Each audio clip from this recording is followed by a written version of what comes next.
안녕하십니까. 생생매거진 오늘 박은정입니다.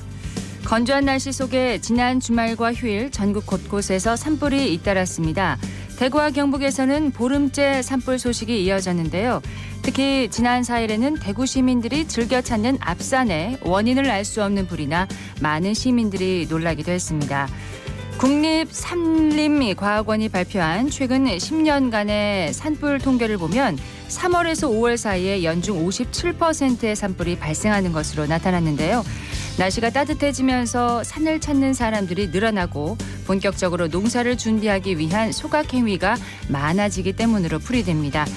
이번 주도 건조한 가운데 일교차가 큰 날씨가 예상됩니다. 산림청은 산불 재난 국가 위기경보 단계를 주의해서 경계로 상향했는데요. 야외 활동하실 때 불씨 관리 철저하게 해주시고요. 정말 자나깨나 불조심을 해야겠습니다. 3월 6일 월요일 생생매거진 오늘 먼저 안동과 포항 울릉 연결해서 그곳 날씨와 소식 듣겠습니다. 안동입니다. 오늘은 개구리가 겨울잠에 깨어나는 절기 경칩입니다. 봄의 세 번째 절기답게 날이 포근하겠지만 도내 전 지역에 건조주의보가 발효 중이고요. 바짝 마른 대기 속에 오늘 미세먼지 농도는 보통 수준 예상됩니다. 다만 일시적으로 나쁨까지 올라갈 수 있으니까요. 야외 활동하실 때 유의하시길 바랍니다. 낮 기온은 안동과 청송 18도로 대부분 지역에서 최대 20도까지 올라서 이번 주 내내 맑고 포근한 날씨가 이어지겠습니다. 안동시는 올해 농업용수 공급 확대에 140억 원대 예산을 투입해 농업 생산성을 향상합니다. 먼저 수리시설 33곳을 정비하고요. 안동호 상류에 위치해 농업용수 취수가 어려운 와룡 사나리 상사골 지구 일원에 추진 중인 안동 북부지구 다목적 농촌용수 개발 사업도 지원합니다. 이 용수를 활용한 소규모 용수 개발 사업에 15억 원을 들여 연장 16.8km의 관로를 설치하고 66곳에 추가 급수를 할 예정인데요. 예안면 도촌지구와 녹전면 신평리 황정골 지구도 급수구역을 확장할 방침입니다. 지금까지 안동이었습니다. 이어서 포항입니다. 점점 봄의 색이 진해지고 있습니다. 절기 경칩인 오늘은 낮 최고 기온 20도까지 오르면서 어제보다 더 포근하겠습니다. 경북 동해안 전 지역에 건조특보 여전히 내려져 있는 가운데 오늘 오후부터는 초속 15m 안팎의 강풍까지 불겠습니다. 대형 화재가 나기 쉬운 날씨니까요. 야외에서 쓰레기를 태우는 등 인화물질 사용을 삼가시고 불시 점검도 철저하게 해주시기 바랍니다. 경주에 어린이와 학부모의 아이디어를 반영한 어린이 놀이터가 들어섭니다. 최근 경주시는 황성동 현진 어린이공원을 주민 참여형 어린이 놀이터로 조성하는 공사를 시작했는데요. 경주시는 아동 전문가들의 자문을 구하기 위해서 국제 아동 권리 비정부 기구인 세이브 더 칠드런과 업무 협약도 체결했고요. 특히 이 과정에서 황남초등학교 학생 17명으로 구성된 참여단과 주민, 교사, 아동 전문가 13명으로 구성된 협의체 간 워크숍을 4차례 여는 등 주민 참여형 사업의 의미를 더했습니다. 그 결과 기존 틀을 깨고 최근 경향을 반영한 조합 놀이대와 트램폴린, 스파이더 네트 등을 설치하는 설계안을 지난해 12월 최종 확정했고요. 오는 9월 완공 예정입니다. 경주시는 앞으로도 경주의 많은 어린이 공원 내 놀이터를 아동과 시민의 의견이 반영된 놀이터로 만들어갈 예정입니다. 지금까지 포항이었습니다. 이어서 울릉입니다.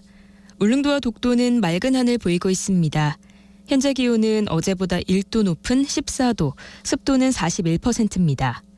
동해 중부 먼바다에는 남서풍이 불면서 0.5에서 1.5m의 잔잔한 물결이 일고 있습니다. 오늘 여객선은 정상 운항합니다. 울릉군이 비대면 주문 결제 시스템, 일명 키오스크 설치비를 지원합니다. 키오스크는 인건비와 주문 실수를 줄일 수 있고 고객은 간편하고 빠르게 주문 결제할 수 있는 무인 정보 단말기인데요. 영업자의 주소지가 울릉군에 등록돼 있으면서 울릉군에 영업 신고한 지 6개월이 지난 음식점을 신청 대상으로 하고 업소당 최대 250만 원까지 지원받으실 수 있습니다. 다만 지방세를 체납 중이거나 유사 사업으로 이미 지원을 받은 적이 있는 사업자는 대상에서 제외됩니다. 신청은 31일 오후 6시까지 군청 환경위생과 위생팀을 방문하시거나 팩스를 통해 접수하시면 되는데요. 무인 단말기 설치로 관광 성수기, 붐비는 음식점 운영에 도움이 됐으면 좋겠습니다. 지금까지 울릉이었습니다.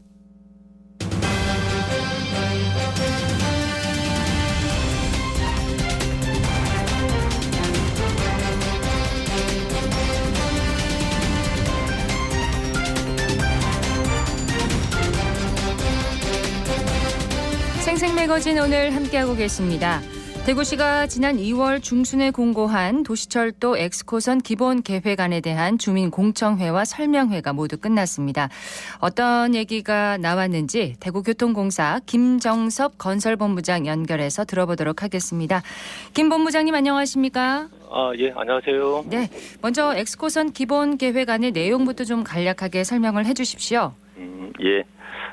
엑스코선은 수성구 수성구민운동장역에서 출발해서 범어내거리, 동대구역, 경북대, 복현오거리, 엑스코를 거쳐서 최종적으로 동구 이시아폴리스역까지 연결하는 12.5km의 노선입니다. 네. 지금 이 노선은 2020년 12월에 예비 타당성 조사를 통과를 하였고요. 그래서 지금 저희가 이제 기본 계획안을 마련 중에 있습니다. 네. 지금 사업비와 관련해서 말씀드리면 총 사업비의 60%를 국비로 지원받게 되는데 기본 계획안 기준으로는 한 7,805억 원 정도이면 이고요. 네. 착공은 2025년 정도에 들어가서 2029년까지 완공할 계획으로 있습니다. 그렇습니다. 근데 네. 이제 주민들의 의견을 이제 수렴하기 위해서 지난달 말부터 공청회 그리고 설명회를 열고 계신데 열기가 아주 뜨거웠다고 들었습니다.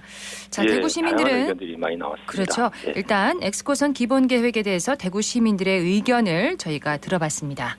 제가 범어 3동에 살고 있어요. 다들 알고 계시겠지만 전국에서 범어 내거리와 구 MBC 내거리가 차선도 10차선, 13차선의 큰 도로고 야경이 되게 예뻐요. 근데 이게 고가도와 슬리브 형식 그리고 대형 기둥의 구조물로 미관상 도태되어 가고 있는 환경이 조성되지 않을까라는 걱정이 가장 되었고 81년부터 유지관리되었던 파단, 맹문동, 무릇 이런 것들이 어떻게 보존될 수 있을지 조금 궁금합니다. 엑스코선의 회차는 가장 좋은 방법이에요. 북구라든지 동구라든지 다른 지상철, 지하철 1, 2, 3호선을 이용하시는 시민들은 엑스코선이 생김으로써 편리한 점이 많아지는데 방법에 있어 도시 미관 경관이 가장 많은 피해를 받고 있지 않나 생각해요. 일은 이 근처에 숲성구 하고 있지만 지금 북구에 살고 있어갖고 엑스코선 관심도 많고 해서 찾아오게 됐습니다. 최고 문제점이 역사 위치가 최고 마음에 드는데 대연로가 왕복 4차선에 좁은 도로라서 차선도 줄어들고 차폭도 줄어들고 하는 관계에서 주민들이 걱정이 많습니다. 측에서는 대연로가 제일 좁은 걸로 인지하고 있고 딴 곳보다도 소음 대책하고 일조에 관해서 신경을 많이 쓴다는 대답이었습니다. 이쪽 북구 쪽에서는 제대로 이용할 수 없게 되는 상황이 발생했기 때문에 2km 가까운 거리가 역사가 없는 상황이 발생하거든요. 경대 북문에 칠하고 경대교 북구 선관위 쪽에 역사가 하나 더 설치한다는 게 저희 주민의 바라는 바입니다. 저는 모노레일에서 소음이 철로를 하면 굉장히 시끄럽다. 그러니까 인천하고 서울을 비교를 해주는데 지금 여기는 대구잖아요. 대구는 그렇게 길지가 않고 동글동글하기 때문에 소음이 굉장해요. 저희가 3호선 옆에서 사는데 그것도 만만치 않거든요. 네. 자, 환경 그리고 미관, 소음에 대한 우려도 있었고요. 역사 예. 위치에 대한 좀 불만도 의견을 제시를 해주셨는데 예. 가장 큰 쟁점은 노선과 정거장 위치인 것 같습니다. 예, 그렇습니다. 복현오거리를 지나서 코스트코를 지나는 노선은 엑스코 동관과 서관을 지나야 한다. 또 경북대역은 복현오거리에 가깝게 둘 게 아니라 경북대 북문이 적합하다 이런 의견이 지금 많이 나오고 있는 것 같은데 교통공사에서는 이 부분은 어떻게 보고 계십니까? 예, 저희도 그 시민들의 의견을 굉장히 엄중하게 좀 받아들이고 저희 기본 계획안을 토대로 하되 그 공청회와 주민 설명에서 그 제시되신 다양한 의견들이 좀 앞으로 향후의 교통 수요 이런 것들을 감안할 때 네. 지금 필요성이 있는 부분들은 추가로 반영하는 부분들을 좀 적극적으로 검토를 하고 있습니다. 네. 특히 뭐 여러 가지 의견들 중에서 뭐 경북대와 이제 엑스코 부분에 관한 이야기들이 많았는데요. 뭐 정거장을 좀 추가를 한다든지 아니면 어떤 엑스코와 그 유통단지 쪽의 접근성을 조금 높이는 이런 방안들에 대해서 현재 저희 용역진과 좀 긴밀하게 좀 협의 중이라는 그런 말씀드리겠습니다. 그러면은 노선 변경은 현실적으로 좀 어렵다는 얘기신 건가요? 노선 변경까지도 저희가 검토는 하겠습니다. 다만 지금 이제 총사비가 15% 이상이 늘어나게 되면 예비 타당성 조사를 받아야 되는 부분이 있거든요. 네. 그래서 예비 타당성 조사를 받지 않으면서도 다양한 시민들의 요구를 좀 수용하는 방안들을 여러 가지 대안들이 있습니다. 여러 가지 대안들을 현재 좀 검토 중에 있다는 말씀드리겠습니다. 자, 차량 방식에 대한 우려도 제기가 됐습니다. 차량을 3호선과 같은 모노레일에서 경전철로 바꾼 이유가 기존 모노레일을 제작한 히타치사가 사업 참여를 거부했기 때문인 거죠? 그렇습니다. 예. 근데 이제 이게 조금 더 배경이 하나 있는데요. 네. 저희가 이제 현재 3호선이 모노레일 방식으로 다니고 있지 않습니까? 그렇죠. 예. 그 3호선이 처음 개통이 될 당시에는 철도 차량과 관련한 그 형식 승인이라고 하는 철도 안전에 관한 규정이 별도로 없었습니다. 그때는 없었군요. 예. 근데 이게 이제 2014년에 철도 안전법에 관한 규정이 강화가 되면서 여러 가지 이제 세부적인 차량 형식들이 어떤 그 규정들을 다 통과해야 된다는 이런 세부적인 규정들이 마련이 됐고요. 네. 저희 사회에서 가장 중요한 부분이 현재 안전과 관련한 여러 가지 규정들이지 않습니까? 그래서 아마 그런 차원에서 이런 규정이 만들어졌다고 보고요. 히타치사에서도 여러 가지를 검토했지만 지금 강화된 안전 기준을 충족하기 위해서는 또 여러 가지 시설 투자라든지 이런 부분들이 필요합니다. 네. 그런 부분과 관련해서 현재 지금 엑스코선 같은 경우는 차량이 그 2량 정도가 공급이 되는 부분이기 때문에 앞으로 경제성이라든지 여러 가지를 감안할 때 히타치사에서 좀 어떤 참여하는 부분들이 실익이 없다고 이렇게 판단한 것 같습니다. 자, 그래서 이제 모노레일에서 경전철로 바꾸게 됐다고 설명을 해주셨는데 이렇게 철제 바퀴로 움직이는 경전철은 소음이 좀 크고 또 경관 훼손도 심하다. 아까 시민들의 또 우려도 있었거든요. 이 부분은 어떻게 생각하십니까? 지금 현재 그 철제 차륜으로 다니는 그 방식들이 몇 군데 있습니다. 인천 2호선이라든지 김해 경전철이라든지 이런 부분들이 철제 바퀴로 다니고 있고요. 또 고무 차륜 방식으로 다니는 곳도 이제 부산 4호선 같은 부분이 있습니다. 지금 소음과 관련해서 이제 저희가 이제 주간에는 70데시벨, 야간에는 60데시벨 이하로 하는 부분이 규정이 되어 있는데 현재 실제 소음과 관련해서 철제 차륜과 관련해서 인천 2호선의 경우에 지금 한 보통 55데시벨 주간에 야간에 보통 한 40에서 50대 초반 정도까지 이렇게 나오고 있습니다. 그래서 현재 소음 기준은 충족하는 것으로 나와 있습니다.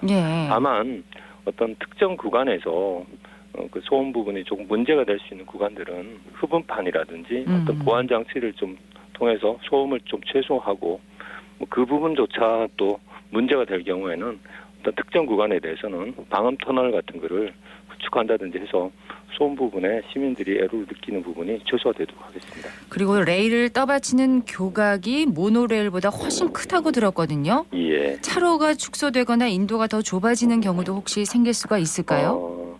지금 대연로를 보통 이야기를 많이 하시는데요. 대연로 구간에도 결론을 말씀드리면 차로나 인도 부분이 축소가 되지 않습니다. 지금 모노레일 같은 경우에 지금 대연로 같은 구간들은 갈 때 교각을 직사각형으로 길쭉한 방식으로 만들어서 실제 차량이 곧 들어가는 부분이 한 1m 내외 정도로 좀 최소화해서 실제 그 4개 차선이 그대로 운행되도록 할 예정입니다. 그래서 뭐 실질적으로 교통체증이나 이런 부분들은 발생하지 않도록 저희가 설계나 이런 부분에 만전을 있게 하도록 하겠습니다. 그 앞으로 또 3호선 노후 차량 교체도 해야 되고요. 또 3호선 혁신도시 연장선도 좀 추진될 수가 있잖아요. 이런 과정에서 모노레일 도입 문제가 또다시 떠오를 수가 있을 것 같은데 지금 모노레일 현재 3호선에서 운행하는 모노레일 방식은 지금 이 차량 자체가 한 2050년 정도까지는 현재 차량을 정비하면서 사용할 수 있는 것으로 규정이 되어 있습니다. 그래서 지금 그 이후에 이제 갱신하는 부분까지 충분한 준비 기간이 있기 때문에 요 3호선을 어떤 안정적으로 운행하거나 안 그러면 3호선 부분을 추가로 혁신도시까지 좀 운행하는 부분은 네. 모노레일 방식으로 운행하는데도 문제가 없을 것으로 판단하고 있습니다. 근데 그 국토부의 시행령이 아무래도 안전을 위한 거잖아요. 그렇게 그렇습니다. 강조를 해주셨고, 근데 이제 일각에서는 국토부의 시행령을 개정을 해서라도 예. 이타지사의 엑스코선 사업 참여를 이끌어야 한다 이렇게도 주장을 하는데 이 부분은 어떻게 보십니까? 지금 뭐 어떤 특정 회사의 이제 형식 승인을 이제 면제를 요구할 경우에 예. 어떤 또 특혜시비나 이런 부분들도 좀 있을 수 있고요. 그리고 가장 중요한 것은 안전과 관련한 기준을 낮추는 부분에 관해서 사실 우리 국민들의 동의가 사실상 어렵다고 국토부에서 판단하고 있기 때문에 네. 이 부분 자체를 근본적으로 좀 낮추는 부분은 현재 어떤 우리 안전을 강화하는 추세하고는 좀 맞지 않아서 현실적으로 어렵다고 판단하고 있습니다. 네. 자, 대구 시민의 편의 증진과 지역 경제 활성화를 위해서 추진되는 이 도시철도 엑스코선 건설인데 앞으로의 절차와 계획은 어떻게 되는지 좀 마지막으로 말씀을 부탁드립니다.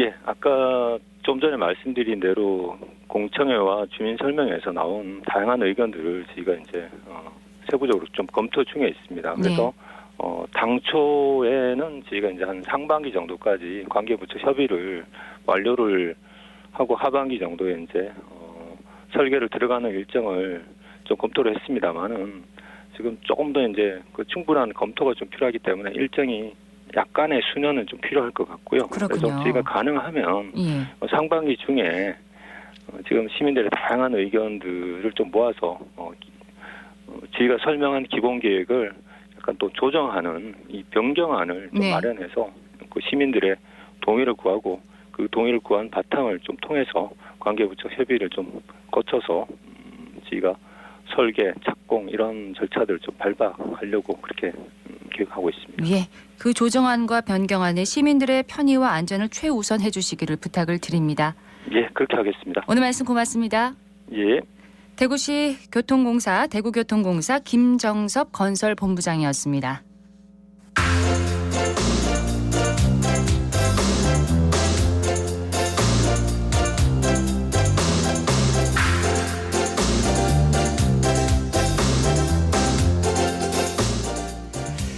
네, 11시 23분 지나고 있습니다.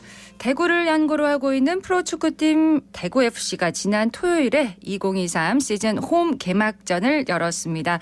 서유리 리포터가 개막전 현장 가서 와, 경기도 보고 선수들도 만나고 왔다면서요? 네, 맞습니다. 저는 DGB 대구은행파크에서 열린 대구FC의 홈 개막전 현장 다녀왔습니다.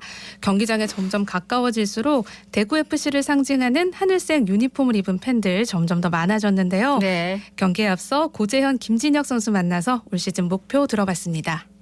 작년 좋은 리듬에 이어서 작년보다 더 좋은 모습을 보여드리기 위해서 뭐 동계훈련 기간 동안 훈련도 열심히 했고 뭐 웨이트 트레이닝도 열심히 했고 작년 시즌보다 못하면 어떡하지라는 그런 뭐 부담감도 있었지만 그걸 제가 이겨내야지 한 단계 더 성장할 수 있기 때문에 그걸 이겨내려고 많이 노력했던 것 같아요. 저희가 작년에 강등권에 있었기 때문에 한 경기 한 경기가 진짜 정말 힘들거든요. 그 힘듦을 다시 느끼고 싶지 않고 그렇기 위해서 이제 상위 스플릿으로 올라가고 싶고 또 저 개인적인 목표는 2시즌 연속 이제 공격수니까 두 자릿수 공격 포인트나 득점을 하고 싶고 한 경기 한 경기를 최선을 다해서 준비하다 보면 꼭 그런 목표를 이룰 수 있을 거라 생각해요. 저희가 뭐 힘들 때나 어려울 때 항상 팬분들이 많이 찾아오셔서 팬분들 덕분에 저희가 힘이 나고 또 경기장에서 한 발 더 뛸 수 있는 원동력이 되기 때문에 항상 뭐 뒤에서 응원해 주시는 것처럼 응원해 주시면 저희는 운동장에서 보답할 수 있도록 노력하겠습니다. 작년에 저희 팀이 좀 실점이 많았어가지고 그런 부분에 있어서 이제 선생님들이랑 선수들이랑 영상 미팅도 많이 하고 또 그런 목표 설정도 하면서 많이 신경 쓰면서 준비는 하고 있는데 경기장에서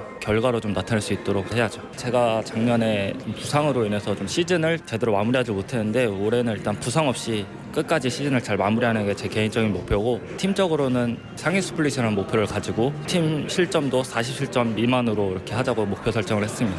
팬분들께서 많이 찾아와 주셨는데 팬들이 티켓값이 아깝지 않도록 재밌는 경기와 승리로 이렇게 보답할 수 있도록 잘 하겠습니다. 네, 대구FC의 고재현, 김진혁 선수 각오가 대단한데요. 올 시즌 두 선수 좋은 모습 기대해보고요. 홈 개막전이라 아마 많은 분들이 오셨죠? 몇몇 분이 오셨어요? 네, 10,000분 이상이 오셨고요. 와, 네, 네. 제가 인터뷰를 진행하는 동안 중앙광장 무대에서는 케이타, 이근호, 김강산 선수가 팬사인회를 진행했습니다. 또 대구FC 마스코트인 빅토와 리카 대형 포토존과 주요 선수들의 포토월도 마련돼 있었습니다. 또 선착순 8,000명에게는 선수단 비주얼 키링도 증정을 했고요. 선수단과 입장을 함께하는 플레이어 에스코트 이벤트, 경품 추첨, 치어리더의 개막 축하 공연까지 만나볼 수 있었습니다. 네, 이후에 진행된 경기에서 대구FC는 제주 유나이티드와 1대1로 비겼는데요. 현장 소리와 대구FC 최원건 감독의 이야기 들어보시죠.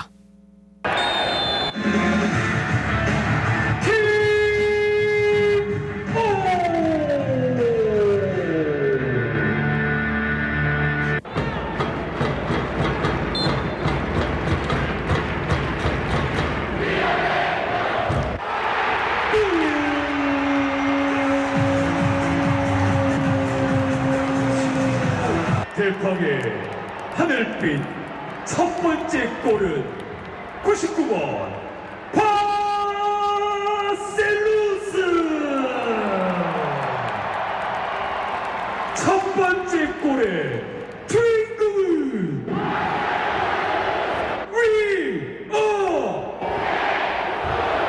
당연히 뭐 좋은 성적 내는 게 목표인데요. 포항을 만나든 제주를 만나든 대전이나 광주를 만나든 저희는 저희 플레이를 하는 게 목표고요.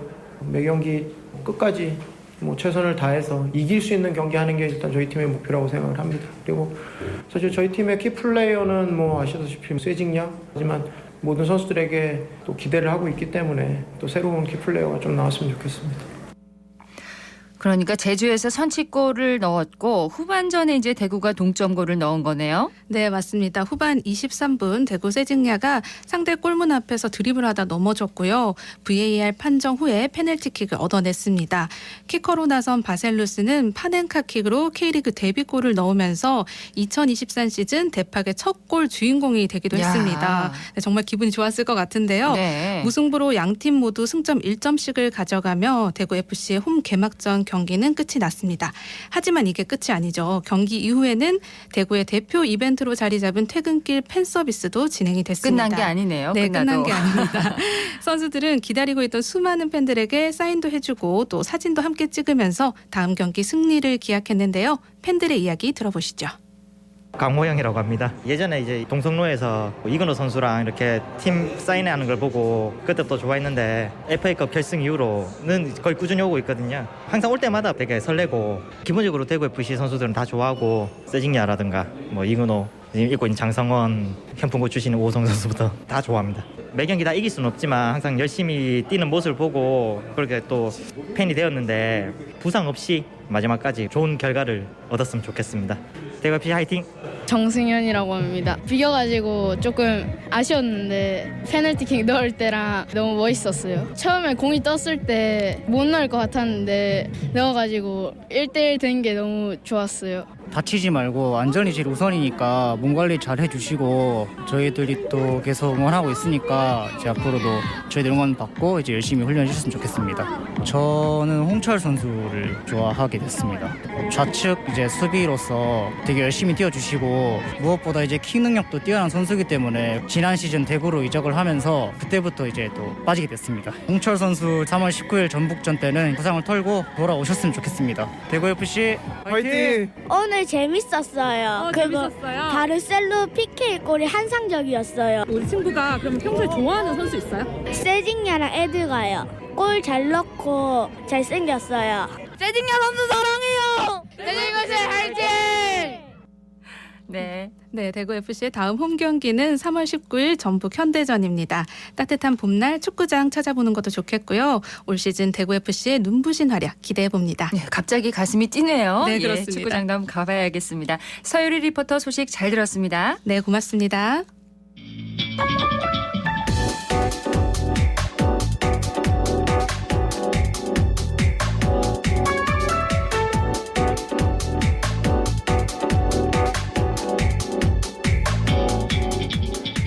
묻고 듣고 생각과 마음을 나누는 방송. 지금 여러분께서는 대구 경북을 보고 듣는 생생 매거진 오늘을 함께하고 계십니다.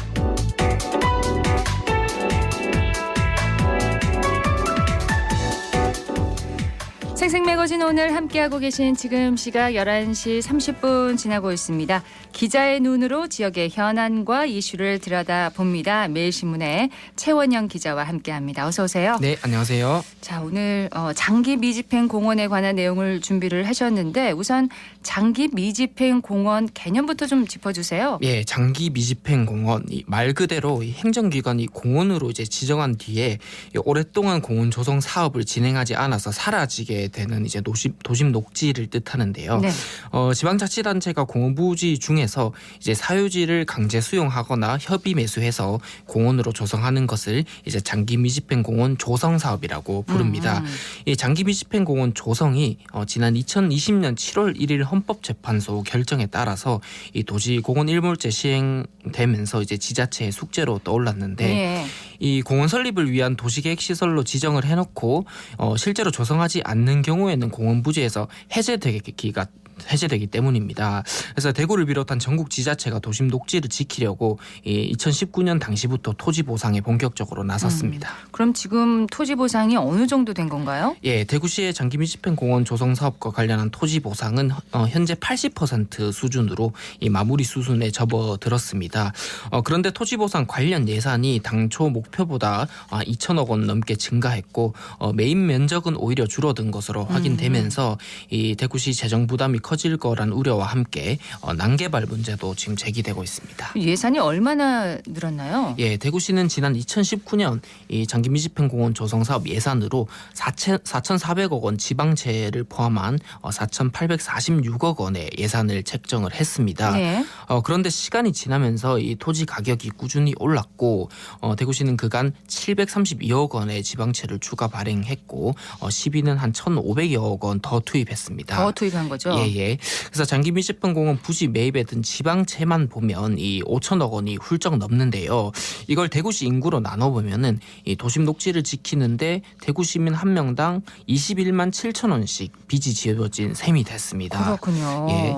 결과적으로 이제 전체 사업비는 2019년 4,846억 원에서 올해 7,120억 원으로 47% 증가했습니다.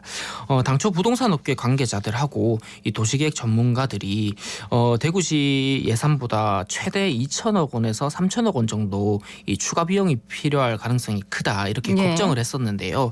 이 걱정이 그대로 현실이 된 겁니다. 그러네요.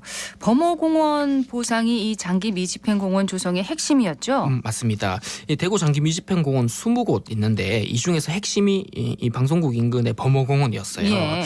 이 사업 성패 관건으로 꼽혔던 범어공원은 이제 2021년 10월 토지 보상을 끝내고 올해 착공을 앞두고 있습니다. 이 범어공원은 전체 면적의 60%가 사유지고 또 지주만 200여 명에 달하고 땅값이 비싸기 때문에 이 대구시가 토지 보상에 다소 어려움을 겪었는데요. 네. 토지 보상을 시작할 당시에 지주들 민원이 쏟아지면서 당시 대구시장이 이 찾아가는 현장 시장실을 꾸리기도 했었습니다. 대구시는 범어공원 부지 일부에 대해서는 강제 수용이 가능한 도시계획 시설 사업 이 아닌 이제 강제 수용권이 없는 협의 매수 방식으로 매입을 했습니다. 예. 도시공원 일몰제에 따라서 이 공원 부지가 해제되는 걸 막으려면은 이제 2020년 7월 1일 이전에 이 고시를 해야 했기 때문입니다. 이에 따라서 시는 매입이 시급한 도심공원 16곳에 대해서는 이 소유주에게 보상금을 주고 토지를 강제 수용하는 도시계획 시설 사업을 진행을 했고 네. 아닌 부분은 이제 협의 매수를 한 거죠. 한 단위 사업에 사업비가 300억 원이 넘으면 이제 지방재정 투자 심사를 받아야 하거든요. 네. 그렇게 되면 이제 절차가 길어지기 때문에 공원 부지를 실효될 상황이었습니다. 그래서 대구시는 범어공원 일부 구간은 이 빠른 매수를 위해서 협의 매수를 택한 겁니다. 그런데 이제 예산은 늘어났는데 매입 면적은 줄었다는 거죠? 예, 이 결과적으로 보면 이 협의 매수 방식이 조금 독이 됐다 이렇게 볼 수 있는데요. 이 강제 수용권이 없습니다. 협의 매수는. 그래서 네. 이제 일부 부지를 매입하지 못해서 당초 목표는 113만 제곱미터를 매입을 하는 거였는데 결과적으로는 75만 5천 제곱미터만 매입이 됐습니다. 그렇군요. 예, 대구시 입장에서 보면은 이게 재산권을 행사하겠다는 지주를 이제 토지를 이제 과도한 금액으로 너무 많은 돈을 주고 사들일 수는 그럴 수는 없었고, 없는 상황이고. 예. 그래서 범호공원은 결과적으로 전체 부지가 이렇게 있으면은 곳곳에 좀 구멍이 뚫린 것처럼 이 사유지가 남게 된 겁니다. 매각을 이제 거부했던 지주들은 이제 올해 착공을 앞두고 있다고 말씀드렸잖아요. 그래서 벌써부터 이제 시에 본인의 땅을 이제 개발하겠다라는 문의나 좀 개발 허가를 내달라 이렇게 민원을 제기하고 있는 상황이어서 이 난개발 우려도 나옵니다. 그렇군요. 예, 범호공원 토지 보상비 보면은 이제 1,400억 원에서 2,000억 원으로 역시 늘었고요. 이 범호공원 이외의 다른 곳들도 전체적으로 예산은 늘고 이 메인 면적은 줄어들었습니다. 근데 아직 토지 보상이 80% 수준이라고 하셨잖아요. 네네. 사업비가 더 늘어날 가능성도 있겠네요. 그렇습니다. 이 나머지 토지 보상 진행하면서 사업비가 더 증가할 가능성도 역시 배제할 수 없는데요.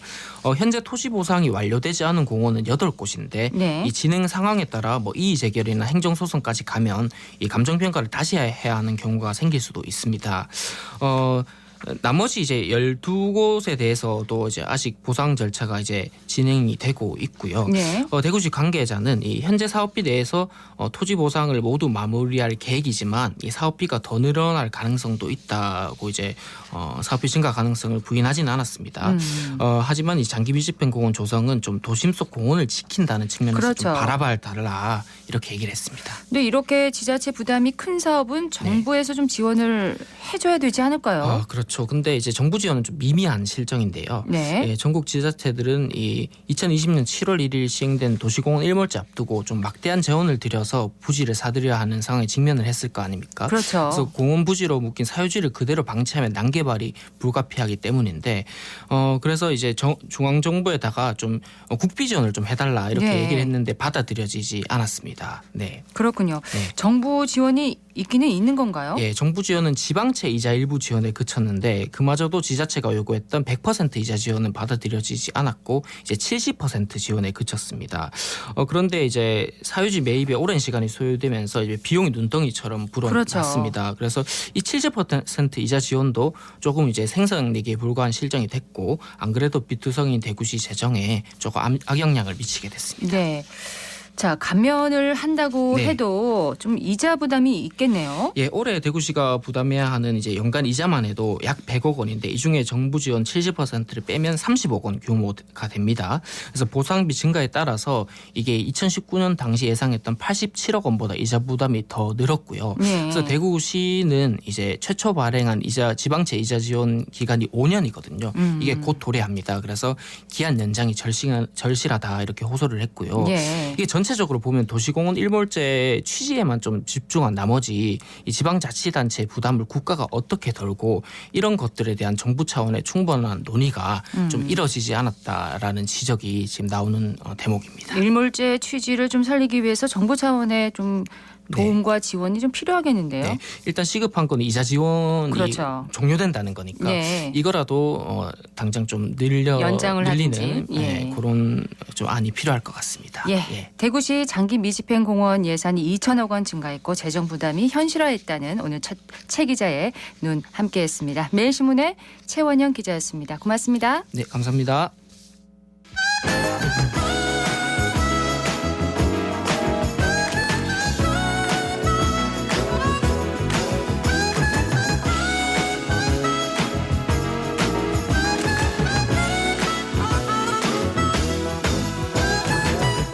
정치 알아야 바꾼다. 정치 알바 김수민 시사평론가 연결합니다. 안녕하세요.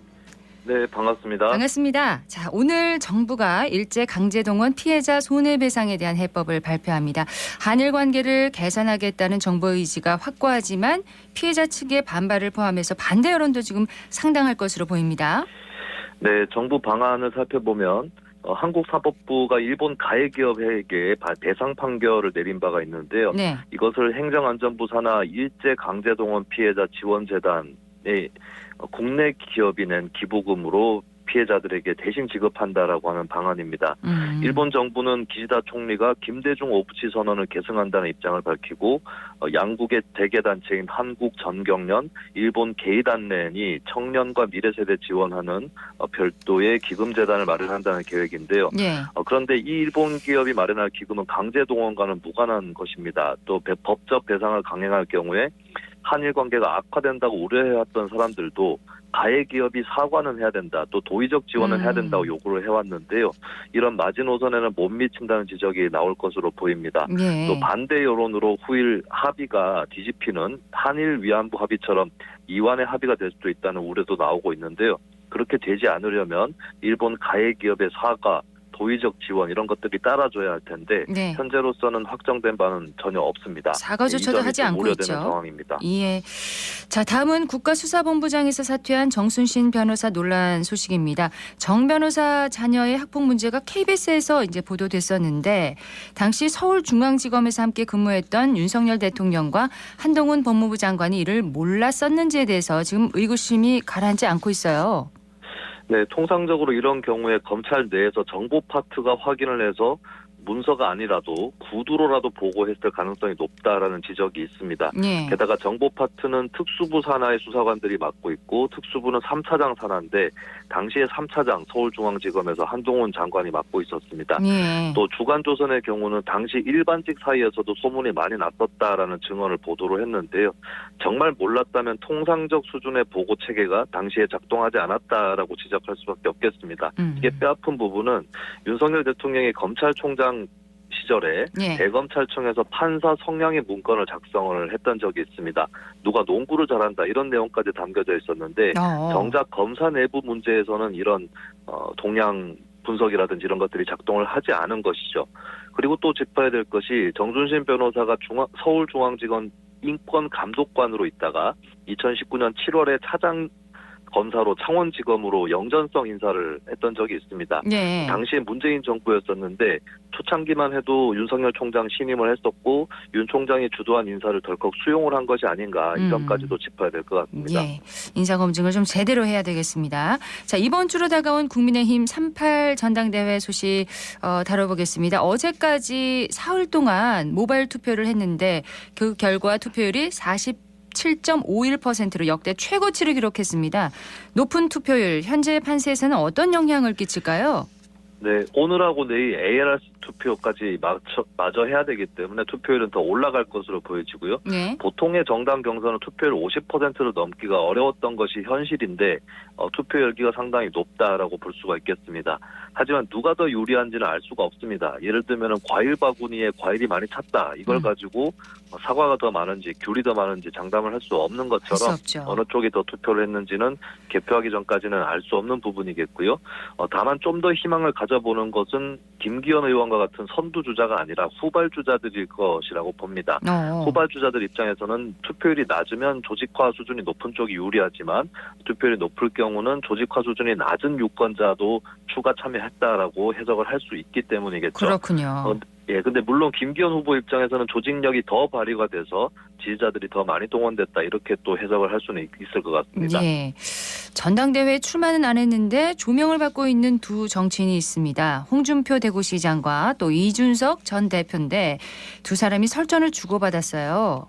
네, 우리들의 일그러진 영웅이라는 이문열 씨의 소설이 있습니다. 여기에 엄석대라는 악덕 반장이 나오는데 이준석 전 대표가 윤핵관 그룹을 이 엄석대의 측근이었다가 엄석대로부터 이탈하는 그 학생들의 비유를 했습니다. 그러니까 홍준표 시장이 엄석대를 윤석열 대통령이 비유하는 거냐라고 비판을 했고 이준석 전 대표 여기에 대해서 체육부장을 떠올리는 것도 존중받아야 할 자유다. 그러니까 홍준표 시장에게서 체육부장을 떠올릴 수 있다는 취지의 발언을 했습니다. 이 체육부장도 엄석대의 측근이었다가 이탈하는 인물인 거거든요. 예. 여기에 대해서 홍준표 시장이 어린애 치기에는 대꾸를 안 한다. 라고 얘기를 했고 이준석 전 대표도 맞서는 모습을 보였는데 상징적인 부분은 사실 지난 대선 때는 후보 경선에서 이준석 전 대표 지지 청년들이 홍준표 시장을 대거 지지를 했습니다. 양쪽 간에 그렇죠. 그 지지층을 통한 어떤 연대 관계가 성립이 되어버렸던 셈인데 이제 홍준표 시장 입장에서는 이준석 전 대표하고 같이 갔다가는 같이 당내에서 고립될 것이다라고 여기고 선을 계속 긋고 있는 모습이고요. 예. 이준석 전 대표 역시도 차기 대선 주자로서 분류가 되고 있는 상황에서 홍 시장과 갈라서기를 하고 독자적으로 서는 그런 모습이 이번 전당대회에서 확실하게 드러났습니다. 자, 3월 8일입니다. 이날 발표될 전당대회 결과를 두고 크게 두 가지의 관심이 쏠려 있는데요. 첫째는 결선 투표를 하느냐 아니냐. 둘째는 최고위원 비율에서 친윤 대 비윤이 어느 정도의 비중을 가질까. 어떻게 전망하십니까? 네, 그동안 여론조사들이 여러 개 발표가 됐었는데요. 국민의힘 지지층 대상 조사기 때문에 당원 투표와는 다를 수 있다라고 할 수 있겠습니다. 다만 일반 지지층에서도 김기현 후보가 50% 가까운 지지율을 기록하고 있다는 것은 한정된 당 조직 내 투표에서는 더 많은 지지율이 나올 수도 있다라는 가능성을 비추고 있기 때문에 결선 투표로 가지 않고 1차에서 마감될 가능성도 그렇게 낮지는 않다라고 봐야 될 것 같고요. 이제 변수가 되는 것은 친윤에 속하는 당원 중에 소극적 친윤, 범친윤 이렇게 분류될 수 있는 당원들의 향배일 겁니다. 이쪽이 이제 안철수 후보에게 그나마 투표를 할 수 있는 가능성이 있는 층인데 이쪽이 이제 김기현, 안철수 또는 황교안 후보 중에서 어느 쪽을 선택할 것인지 이것이 결선 투표로 가는 어떤 변수가 될 것으로 보이고요. 그리고 최고위원 선거 같은 경우는 비윤 후보이고 이준석계라고 분류되는 김용태, 허은하 후보 4위 안으로 들어가서 당선되느냐 여부가 관심거리인데 이것도 이제 범친윤 표가 후보들에게 어떻게 나뉘어지느냐에 달려있는 것 같습니다.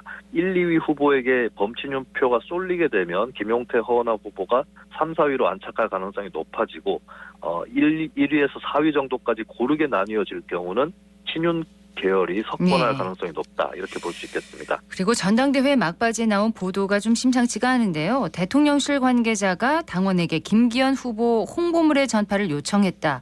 이런 의혹이 나오고 있습니다. 네, 최초에 보도되었던 내용은 경향신문이 보도를 했는데 대통령실 관계자들이 당원들을 초청한 채팅방이 있고 그 채팅방에서 몇몇 당원들이 김기현 후보를 홍보하거나 안철수 후보를 비방하는 게시물을 올렸다라고 하는 것인데요. 오늘 새로 보도된 바에 따르면 대통령실 시민사회수석실의 행정관 A씨가 당원 B씨에게 올해 초에 김기현 후보 선거운동을 위한 채팅방에 초청한다라고 하는 그런 녹취가 있다는 보도가 나왔습니다. 사실 국가공무원법상으로 공무원은 정당이라든지 정치단체 결성에 관여하거나 가입을 할 수 없게 돼 있는 중립 의무가 있는데요.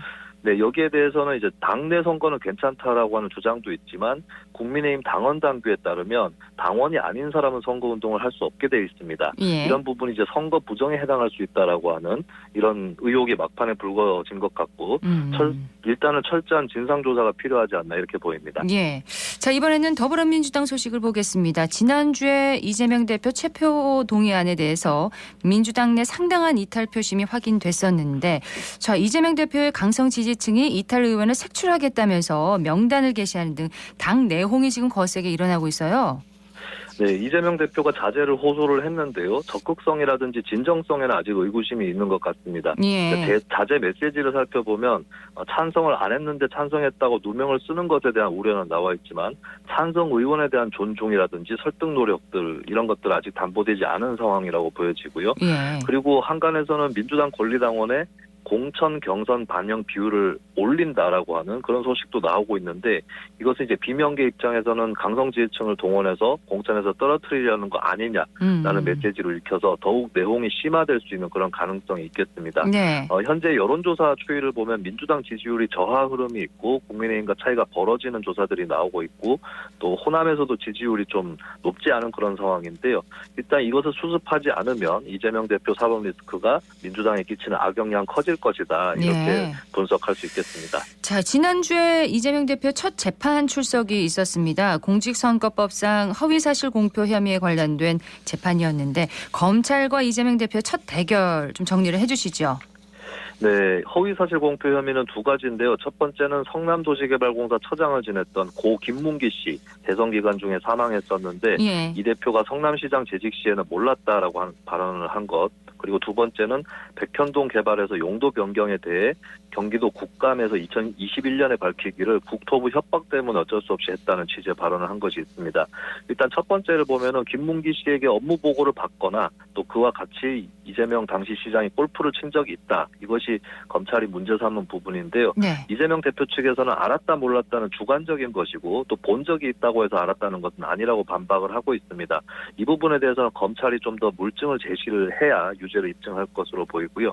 그리고 백현동 용도 변경에 관해서는 국토부하고 성남시에 오고 간 공문을 보면 재량이라든지 권한이 성남시에 있음이 확인이 되고 있습니다. 네. 그렇기 때문에 이재명 대표에게 좀 더 불리한 이슈라고 볼 수 있겠고 그렇다면 이 대표 측에서는 국토부의 압력이 공문 내용과는 정반대로 어떻게 언제 존재했는지 이런 것들을 입증해야 될 문제가 되겠습니다. 네. 자, 이재명 민주당 대표의 재판 출석 얘기까지 해봤습니다. 그리고 한국갤럽이 앞으로 우리나라를 이끌어갈 정치 지도자에 대한 여론조사를 실시했는데 장내 대통령감으로 누가 좋다고 생각하십니까? 라고 물었는데 결과가 어떻게 나왔나요? 네, 일단 한국갤럽이 2월 28일부터 3월 2일까지 이틀 동안 전국 만 18세 이상 1,001명을 상대로 조사를 했는데요. 이재명 대표가 20%로 전체 1위를 차지했습니다. 그리고 여권 1위는 한동훈 법무부 장관 11% 전체 2위를 차지했고요. 홍준표 대구시장 5%, 안철수 의원 4%, 오세훈 서울시장, 이낙연 전 대표가 각각 3%였고 나머지는 모두 3% 미만이었습니다. 네. 이재명 대표는 작년 9월 1주차 조사보다 7%포인트 지지율이 하락을 했는데요. 사법 리스크의 영향이 분명히 있다라고 분석을 할 수가 있겠습니다. 그리고 한동훈 장관은 9월 1주차 9%에 비해서 소폭 상승을 했기 때문에 크게 영향은 없었다라고 볼 수가 있겠는데요. 예. 일단은 이제 이 대표와 한동훈 장관 둘 다 지지율이 그리 높은 편은 아닙니다. 1, 2위인데도 불구하고 그렇지만 또 한편으로 추격해오는 주자들도 마땅치 않다라는 걸 보여주는데 이것은 한국 정치에 넓은 공백이 있다라고 그렇죠. 하는 것을 방증하는 것이 아닌가 싶고요. 두 가지의 상반된 길이 펼쳐져 있는 것 같습니다. 익히 알려진 유력 주자가 그대로 대선으로 가든지 예. 아니면 굉장히 새로운 지도자가 출연을 하든지 이 기로에 서 있는 게 아닌가 그렇게 보여집니다. 예, 오늘 소식은 여기까지 듣겠습니다. 고맙습니다. 네, 감사합니다. 지금까지 정치알바 김수민 시사평론가였습니다.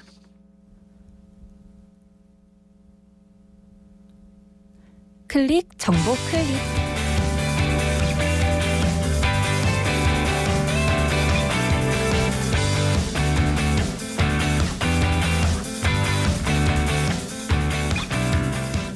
클릭 정보 클릭.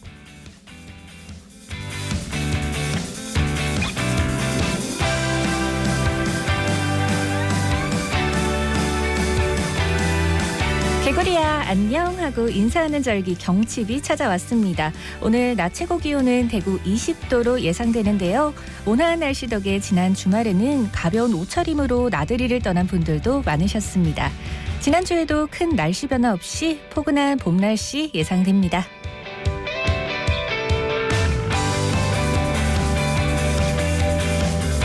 경칩쯤에서 날씨가 비교적 따뜻해지게 되는데요.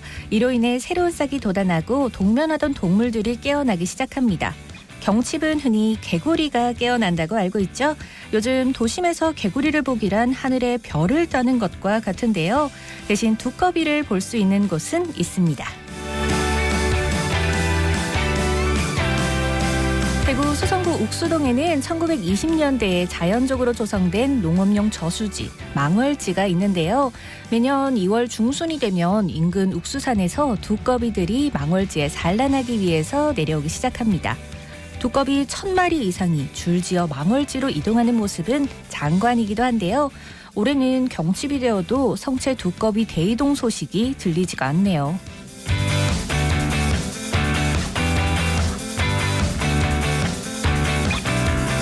땅이 축축해야 두꺼비들이 움직이는데 봄비가 늦어 대이동도 늦어지는 것으로 보인다고 합니다. 수성구에 따르면 지난해 봄에는 역대 최장기 겨울, 봄 가뭄이 이어지는 바람에 3월 10일쯤 두꺼비가 본격적인 이동을 시작했다고 하는데요.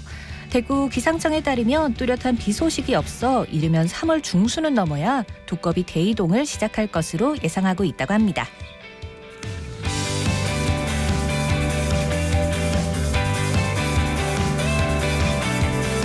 특히 지난해 4월 망월지 지주들이 수문을 개방해 물을 빼내면서 두꺼비와 올챙이 수백만 마리가 집단 폐사하는 안타까운 사건이 발생하기도 했습니다. 이런 사건이 발생하지 않도록 수성구에서는 힘을 쓰고 있다고 하는데요. 지난달 망월지에서 옥수산 등산로 입구까지 450m 구간에 두꺼비 로드킬 방지 펜스도 설치했다고 합니다. 두꺼비가 무사히 산란하고 돌아갈 수 있도록 망월지 주변을 지날 때에는 주의해서 지나야겠죠?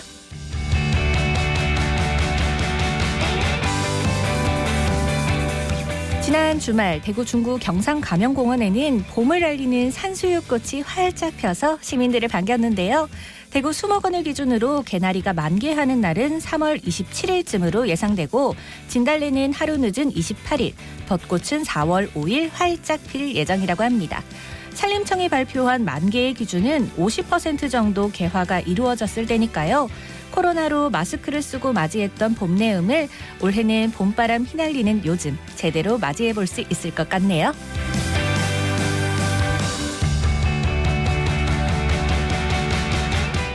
코로나19로 인해 4년 만에 도심에서 열리는 대회가 있습니다.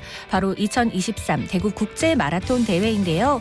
이번 대회는 오늘 10일 금요일까지 대구 국제 마라톤 홈페이지와 카카오 채널, 이메일, 전화 접수를 통해서 할 수 있습니다.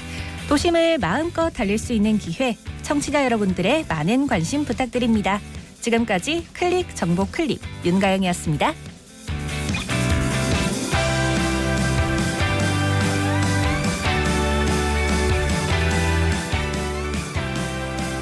경상북도와 구미시가 오늘 국방기술진흥연구소에 세 번째 방산혁신 클러스터 공모사업 유치 신청서를 제출합니다.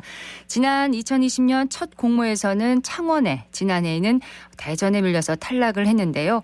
구미시가 재도약을 위해서 힘쓰고 있는 방산혁신 클러스터 유치, 방위사업청이 오는 4월 중으로 유치 지역을 결정할 예정입니다. 이번에는 구미 시민들의 염원에 화답하는 기쁜 소식이 전해지길 기대해 봅니다. 오늘 대구 경북 지역 대체로 맑겠고요. 낮 최고 기온 11도로 예상됩니다. 계속해서 건조한 날씨가 계속되고 있습니다. 화재 예방에 계속해서 신경 써주시기 바랍니다. 생생매거진 오늘 준비한 소식 여기까지입니다. 박은정이었습니다. 고맙습니다.